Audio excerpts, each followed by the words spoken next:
we're going to be filming that street. So that particular street is going to be our focus.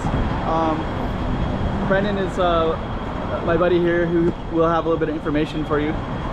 We're going to put this up on the map first so you can see exactly where we are before you walk down it.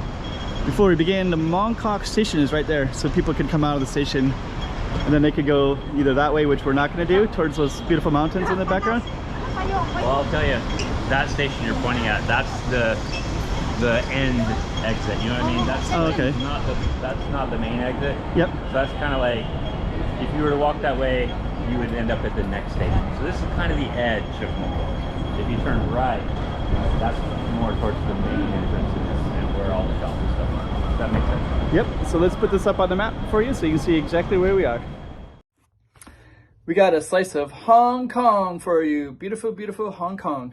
And we got it up on the map so you can see exactly where we are.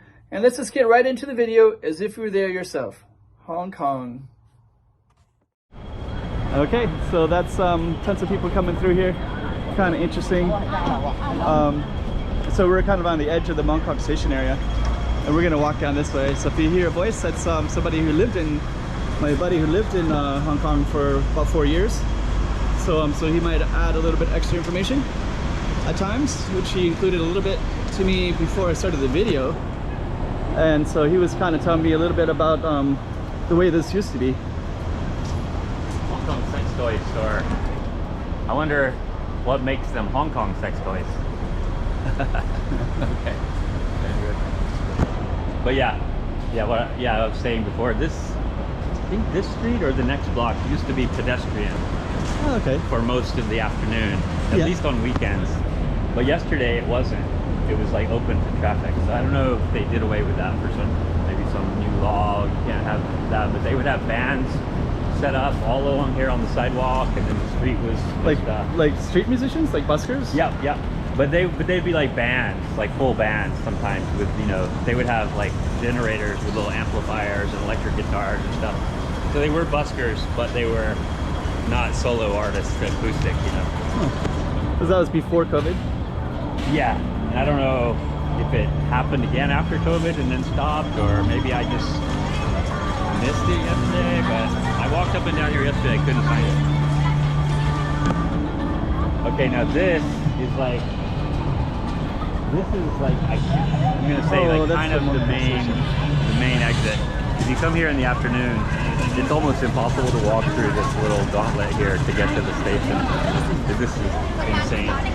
We're gonna walk right towards it, and that'll be kind of part of our street, and we'll walk back again. But I like it when everybody's coming out of the station because they're all facing this way. Then it kind of gives you the full-on connection. So a lot of times I like to connect my street to the peripheral parts. This is so uncrowded right now. It's funny. Normally you're just like, you can't even squeeze to get into this entrance. This guy is, I used to see stuff like that in Prague. Like there was the Czech Republic, they would have people that would be on their knees like that, kind of begging in a certain way like that. Those girls look like Filipinos maybe. Okay, so we're kind of on Nathan Street, so I just want to share it with you so you have an idea that that's this kind of big, busy street that we're on. Nathan Road. And we're gonna walk back this way. It's also a Sunday today, by the way, so right here I'm seeing hearing a lot of Tagalog out of the Filipino language.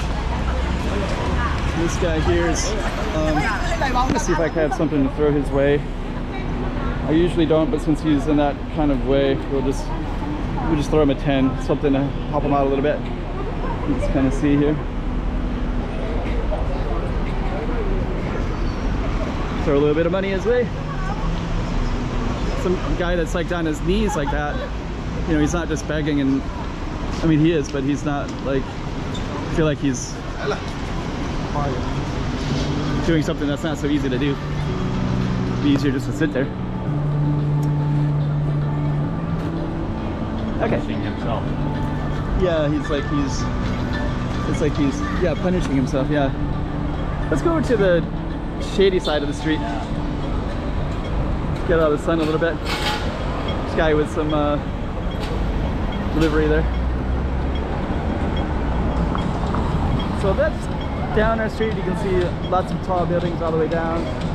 And then we're gonna be going on that side of the street. Lots of tall buildings on that way. And there's some kind of cool stuff like, you know, there's six toy. So maybe we're seeing a theme. We're seeing like a six toy and sex toy. So maybe Mong Kok is kind of the place if you're looking for those kind of things. Up there. There's somebody coming out of the so, I shouldn't say anything. It's like there's somebody coming out of the six toy place.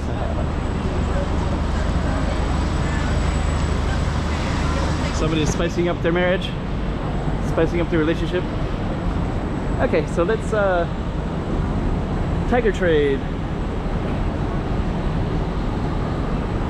I thought that was illegal. The tiger trade. Oh yeah, yeah, it's a little bit of animal poaching. That's humor. Skechers. So Brett and I were on another street, so he was telling me that the other street is known for shoes. A little bit of spillover on this street too. Here's a Russia one, huh? Made in Russia with a big bear on it. Just kind of tap into that for a second and to see what that's all about. Got lots of Russian things. Pretty interesting. Let me see. Made in Russia.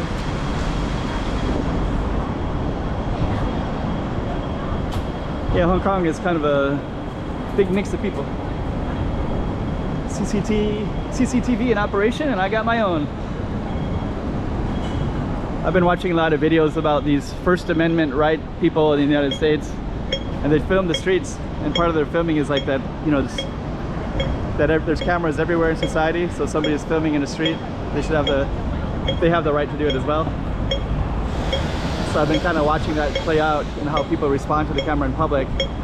And in general, in Hong Kong and China, there's no problem. Like, nobody ever gives me a hard time ever. And sometimes I'll watch some of these videos and they'll be like, we're not in, and they'll name these countries where they think are, where that's not allowed, but it is. I never had any problem filming in China or anywhere. But the argument is the CCTV argument. You know, we're all filmed all the time anywhere, anyways, by police, by every business almost. I think some of those businesses are required by law too. I don't know if it is in Hong Kong or not, but this is very quiet now because it's Sunday and it's still morning, right? It's not even lunchtime yet. So you come here like 2 o'clock onward, this will be completely jam-packed. So I don't know if we're lucky or not lucky. I know. I think I'd rather have it like this, yeah, for our sanity. When it's crowded and I'm trying to film, it's kind of a nightmare because I'm trying to dodge people. And actually yesterday I walked through one of these streets yesterday, and the amount of people that fling their arms with their elbows out, it's incredible. Wow. You noticed that too? I know, I didn't really, but it's like, you mentioned that, I probably will. I feel like I have to protect my groin. I'm going to get nailed in the groin sometimes because people are just kind of flailing their arms and you're trying to get around everybody. It's really crowded. It's kind of crazy crowded. And this is, on the right is the other main entrance exit of Mong Kok Station. Okay. Actually, this is Soy Street. Yeah. So I was filming. This is the street where there's a bunch of girls lined up over there for K-pop stuff. Oh wait, sorry, I'm wrong. That's just an underpass, I think. Oh, you're right. I think that's the main one, and that's actually the south end of Mong Kok Station exits. And then the first time you said, oh, that was the other edge. Anyway, blah blah blah. There's down there was a bunch of girls in K-pop. We filmed it in my other video. We could go down that way. We'll stay on the street. They were kind of interesting to film, but we'll stay focused here. This is kind of the end. Like, go one more block, and then that's kind of the end of this. And then there's some little tiny alleys that go to the next metro station. Yeah. Which is Yamate. But anyway, yeah, I think it'd be a good ending point down here. This is kind of cool. All these guys with the motorcycles. I'm going to try to capture that if I can. That looks really cool. got a bunch of motorcyclists here. Got a guy with a camera as well.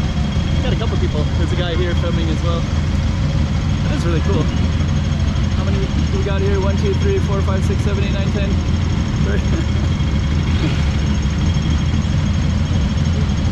That's pretty cool. So we got lots of other filmers too. They're probably just waiting for that light to turn so they can go, you know. Everybody, they're filming over there. This guy's getting off. Oh, he got his motor. He's the guy with the camera, so he has to park and got that shot. Oh, that's really cool. So he knew that was going to be a long spot. That's really cool. Okay, we're going to move on, but that was really cool.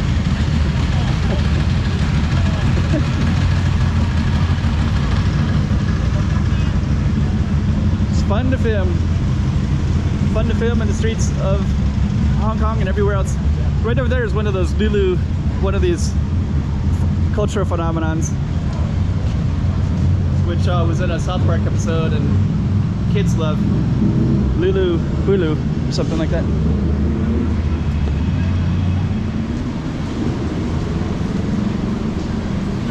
But yeah, you bring out a camera and you get all kinds of different interactions with people occasionally, which is something I should do more. Claw Me Trendy. What a funny name for a claw game. Oh, yeah. I saw one in the back alley yesterday called Secret Claw. Oh yeah. This is like pure money making for them. Yeah. You could have a little storefront, you throw that out there, put a bunch of CCTV cameras in there. Passive income. Yep. Passive income coming in.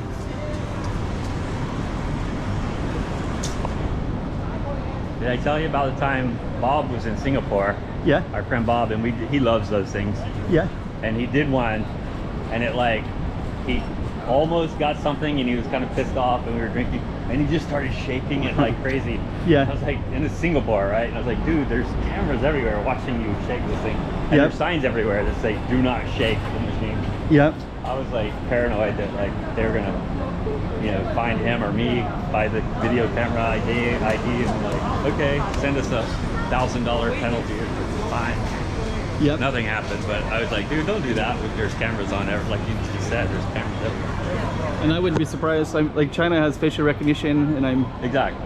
pretty sure Singapore would have the technology. Absolutely. So. Absolutely. So we're gonna come out. I think we're gonna end over there by that. I think a basketball court. So we'll just see what that is, and so that'll be the ending of our street. Looks like we're near another interesting street called Dundas with Starbucks and such. This block right here has some interesting restaurants that are kind of like little. Let me check it out. There used to be like a taco place that was really good before COVID. I don't know if they survived, but Yeah. little Western style restaurant. So maybe later we might film. Here's Aeon style. That's a Japanese. Aeon is a Japanese mall.